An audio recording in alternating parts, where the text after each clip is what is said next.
Secretaria de Saúde do Ceará notificou mais 2 casos suspeitos de varíola dos macacos. Veja também principais cuidados para prevenir queimaduras no período junino. Petrobras anuncia novo presidente interino. Número de pessoas que não conseguem pagar as contas em dias chegou a 66 milhões no mês de abril. A pauta é política, o noticiário internacional e as imagens que marcaram esta segunda-feira. Tudo isso e muito mais agora no União Brasil.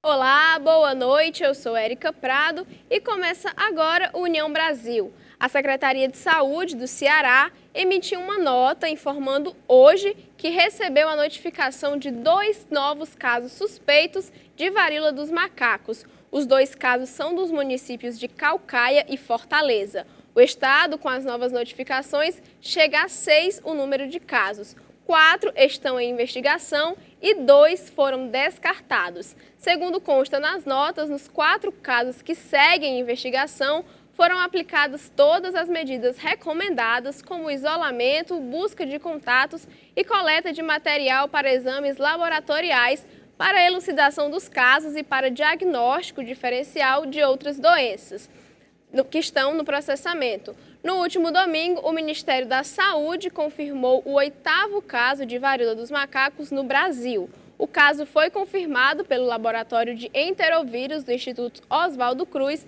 no Rio de Janeiro. O paciente é do sexo masculino, tem 25 anos e mora no município de Maricá, Rio de Janeiro. Ele não tem histórico de viagem para o exterior, mas relata o contato com estrangeiros. Além dos festejos, o mês de junho traz um alerta sobre os riscos de queimaduras causadas por fogueiras e fogos de artifício. O mês de junho é dedicado ao alerta para os riscos de queimaduras. Durante esse período, são realizadas campanhas de conscientização sobre medidas preventivas de acidentes desse tipo, que geram cerca de 150 mil internações por ano no Brasil. Bom, a gente está no Junho Laranja. O Junho Laranja é um mês que a gente está se dedicando aos queimados, que é um mês de prevenção das queimaduras.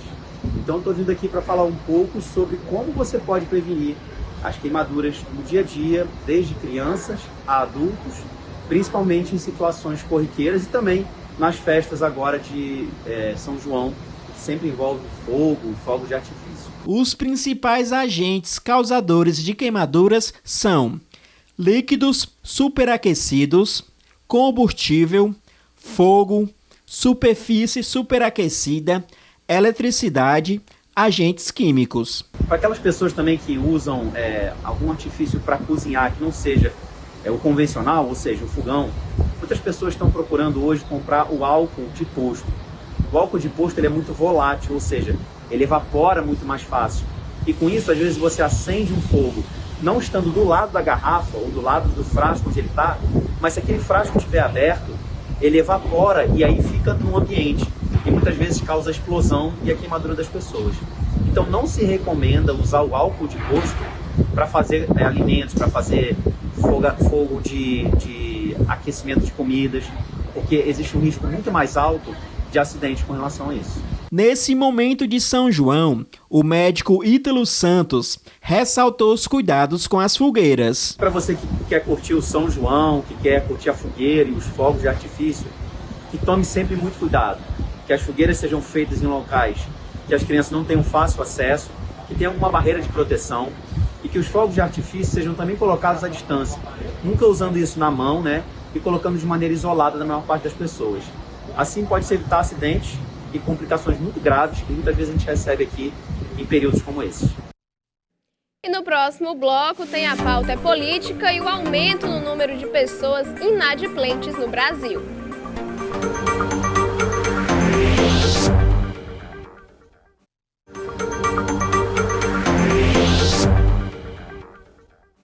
Presidente do TSE responde novo ofício enviado pelo ministro da Defesa em relação às eleições de 2022. Senado já tem data para iniciar a comissão temporária externa. Assuntos para a pauta é política. O ministro da Defesa, Paulo Sérgio Nogueira, enviou um novo ofício ao Tribunal Superior Eleitoral, reiterando a solicitação de uma audiência particular entre os grupos técnicos das Forças Armadas e da Justiça Eleitoral.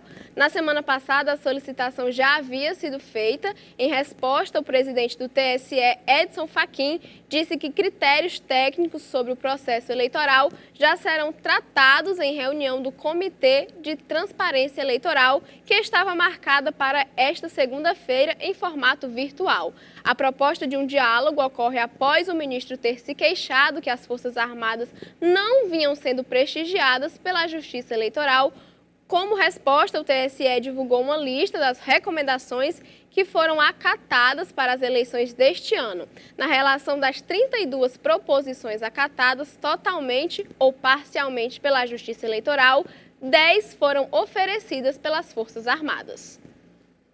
O plano de trabalho da Comissão Temporária Externa do Senado, criada para acompanhar os desdobramentos do aumento da violência na região amazônica e os assassinatos do indigenista Bruno Pereira e do jornalista britânico Dom Phillips, foi aprovada nesta segunda-feira no Senado. Segundo os senadores, as audiências começarão na próxima quarta-feira, dia 22, com depoimentos dos representantes da União dos Povos Indígenas do Vale do Javari. O ministro da Justiça, Anderson Torres, será convidado a participar do depoimento, além do ministro da Justiça. Entre as autoridades que também serão chamadas, a comissão, ainda sem data definida, estarão o Procurador-Geral da República, Augusto Aras, o presidente da FUNAI, Marcelo Xavier, e o prefeito de Atalaia do Norte, Denis Paiva. A intenção dos senadores é entender a possível relação das mortes do indigenista e do jornalista inglês com o esquema de pesca ilegal e do narcotráfico. Neste fim de semana, o partido PROS realizou eventos para apresentar os nomes dos pré-candidatos que irão participar das eleições de 2022. Foi realizado no último final de semana aqui no Ceará o encontro estadual do Partido PROS e a apresentação dos pré-candidatos às eleições de 2022. Na ocasião, esteve presente o vice-presidente nacional do partido, Amaury Pinho. Esta é a primeira vez que o PROS terá candidato próprio à presidência. Hoje o PROS no estado do Ceará está realizando o encontro estadual do partido com a apresentação de todos os pré-candidatos, a deputado federal e a deputada estadual. Realmente o PROS está ousando na política brasileira. Como você bem disse, é a primeira vez que o PROS lança um candidato a presidente da República e não é apenas um pré-candidato. Ele será o novo presidente do Brasil. O pré-candidato à presidência da República, Pablo Marçal, afirmou que o Brasil não será de direita e nem de esquerda. Esquerda e direita é fruto de mais de 200 anos de Revolução Francesa, né? A esquerda fica o proletariado, essa é a tese, e a direita fica a nobreza. E o Brasil não precisa de divisão. O Brasil é um povo criativo, empreendedor e 100% autoral. Por que o nosso nome e a nossa posição política é ser do alto? Não é querer ser melhor que alguém, mas é porque nós não vamos desbalancear um carro de corrida chamado Brasil, nem para a direita nem para a esquerda. Nós vamos pegar o que tem de bom na esquerda, o que tem de bom na direita e trazer para o alto. Uma das propostas do pré-candidato é aprimorar a educação do país. Primeira coisa é mentalização, tem que reestruturar toda a educação. Eu sou dono de escola também, infantil. E eu posso falar para você, eu sei fazer isso. Eu sou alguém que ganhou um diploma e também não usei. Quando eu falo ganhei, eu tive que ralar para pagar ele, né? Mas eu tenho um diploma de direito e não segui carreira. Nós investimos em 10 anos 1,4 trilhão na educação e menos de 20% das pessoas que a gente consegue fazer terminar a faculdade. 20% de todo mundo consegue chegar no fim, 20%. E dos 20% que chega até o fim, só 1/5 deles exerce a profissão no qual a gente treinou com 1,4 trilhão de reais. Vamos encurtar isso? Vamos ensinar empresarização, vamos ensinar investimento, vamos ensinar essas pessoas a pensarem. Vamos fazer o povo brasileiro ter habilidade, não colocar na cabeça do nosso povo que a gente nasceu para ter uma profissão X. E a Petrobras informou hoje que o presidente do Conselho de Administração da estatal nomeou como presidente interino da companhia o diretor executivo de exploração e produção, Fernando Borges, até a eleição e posse do novo presidente, como prevê o Estatuto da empresa. Mais cedo, José Mauro Coelho pediu demissão do cargo de presidente da empresa e renunciou ao cargo de membro do Conselho de Administração da Petrobras. No dia 23 de maio, o Ministério de Minas e Energia informou que o governo federal, como acionista controlador da Petrobras, tinha decidido pela troca do presidente da companhia. Na época, o governo anunciou que José Mauro Coelho, que assumiu o cargo no dia 14 de abril, seria o substituto por Caio Mário Paes de Andrade. Um indicador de inadimplência da Serasa registrou um novo aumento no número de famílias que não conseguem pagar alguma conta em dia no Brasil. A quantidade de brasileiros que não conseguem pagar alguma conta em dia só aumenta. Em abril, cerca de 66.132.670 pessoas ficaram com saldo no vermelho, um recorde, segundo revela o indicador de inadimplência da Serasa, uma vez que esse número é o maior da série histórica do índice, iniciada em 2016. No mês, as dívidas totalizaram 271,6 bilhões. O órgão registra, desde janeiro, crescimento mensal da inadimplência no país. Em janeiro, eram 64,8 milhões os brasileiros que deixaram de quitar algum compromisso comercial. Em fevereiro, foram 65,2 milhões, número que passou para 65,7 milhões em março, atingindo os 66,1 milhões em abril. E a seguir, o noticiário internacional e as imagens que marcaram esta segunda-feira.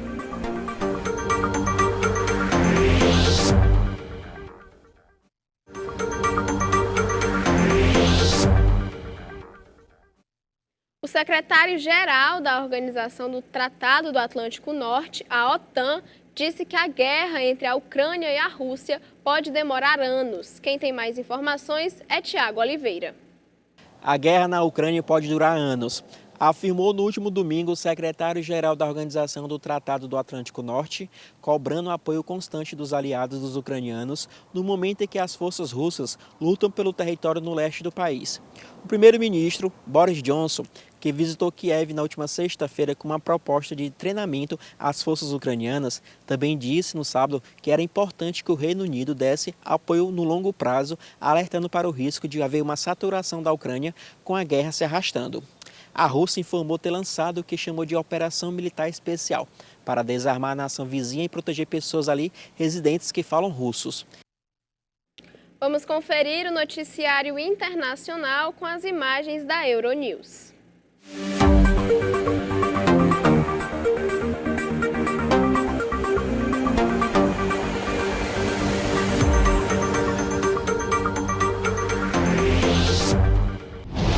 Nesta segunda-feira é comemorado o Dia Mundial dos Refugiados. Segundo os números do relatório da ONU, cerca de 90 milhões de pessoas são consideradas refugiadas.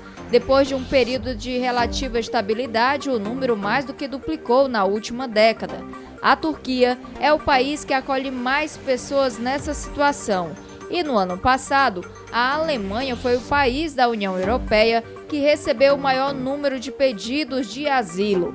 Até a invasão da Ucrânia, o conflito na Síria foi o principal motivo para a fuga das pessoas.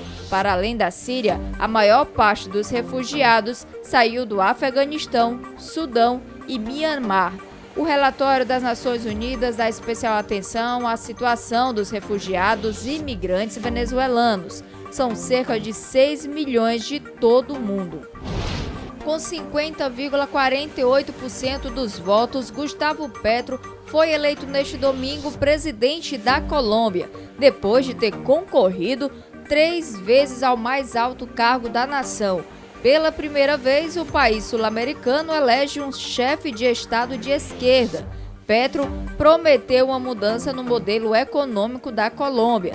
no primeiro discurso após a vitória, propôs um diálogo entre a América Latina e os Estados Unidos da América para combater as alterações climáticas.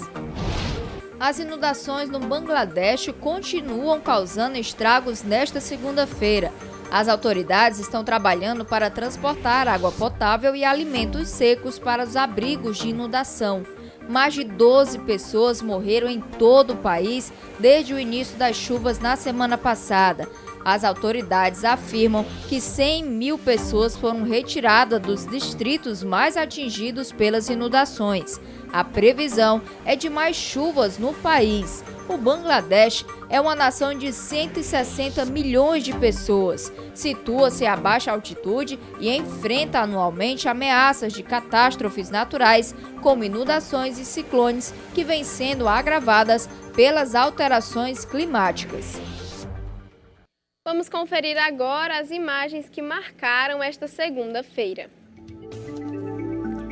Um homem de 42 anos de idade foi preso pela Polícia Federal no aeroporto de Fortaleza por atentado contra a segurança de transporte aéreo. O flagrante aconteceu após o desembarque do passageiro de voo oriundo de São Paulo por volta das 2 horas da manhã, sendo constatado indícios de que o preso havia agredido e ameaçado comissários de bordo durante o voo até Fortaleza, bem como que as atitudes do preso afetaram a segurança do voo.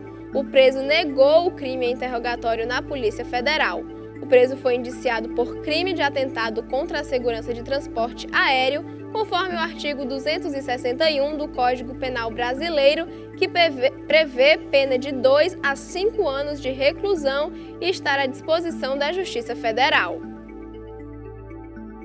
A Força de Segurança que investiga os assassinatos do Bruno Araújo Pereira e do jornalista britânico Dom Phillips localizou a lancha na qual a dupla viajava quando foram emboscados e mortos no dia 5 de junho. Segundo a Polícia Civil do Amazonas, a embarcação estava submersa a cerca de 20 metros de profundidade do rio do Itacoaí, próximo à comunidade Cachoeira, no Amazonas. O local exato onde a lancha foi encontrada foi indicado por Jefferson da Silva Lima.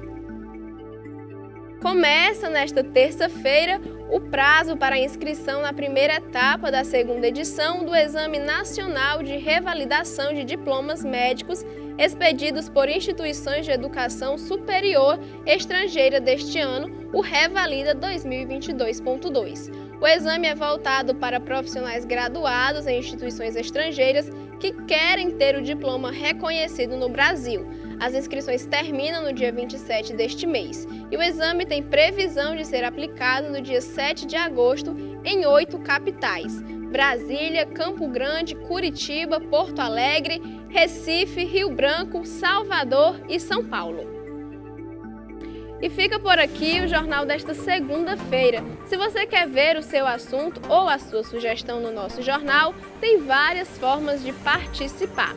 Seja pelo nosso Facebook, Instagram, WhatsApp, nosso canal do YouTube ou nosso e-mail jornalismo@redeunião.com.br. Sua sugestão pode estar aqui no União Brasil. Muito obrigada pela sua companhia, uma ótima noite e continue acompanhando a nossa programação. União Brasil, informação além da notícia.